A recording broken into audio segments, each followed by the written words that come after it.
মুসলমানদের দ্বিতীয় বৃহত্তম ধর্মীয় সমাবেশে অংশ নিতে টঙ্গীর তুরাগ তীরে ইজতেমা ময়দানে আসছেন মুসল্লিরা। এরই মধ্যে সম্পন্ন হয়েছে তাঁবু, অজুখানা আর নিরাপত্তা চৌকি নির্মাণ সহ যাবতীয় কাজ। 3 দিনের বিশ্ব ইজতেমার প্রথম পর্ব শুরু হচ্ছে শুক্রবার। এই পর্বে দেশের 32টি জেলার মুসল্লিদের অংশ নেয়ার কথা রয়েছে।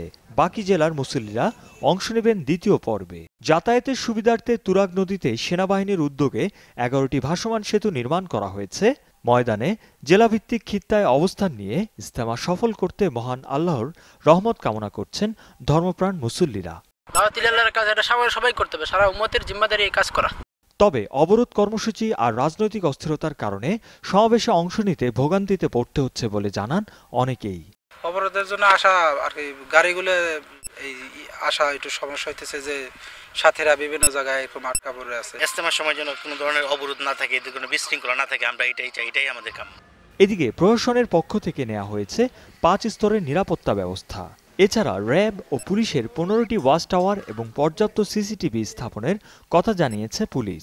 সব মিলে বিদেশিদেরকে আমরাও নিরাপত্তা দেওয়ার, পর্যাপ্ত নিরাপত্তা দিতে পারবো বলে আমি বিশ্বাস করি। জেলা প্রশাসনের পক্ষ থেকেও নেওয়া হয়েছে প্রস্তুতি। সুবিধাগুলো আপনাদের মাধ্যমে, বিভিন্ন সোর্সের মাধ্যমে আমরা যেগুলো পাবো সেখানে উপস্থিত থেকে আমরা সেখানে সমাধান করার চেষ্টা করব। প্রথম পর্ব শেষ হওয়ার 4 দিন পরই 16 জানুয়ারি থেকে শুরু হবে ইজতেমার দ্বিতীয় পর্ব। Desk report, 21 television.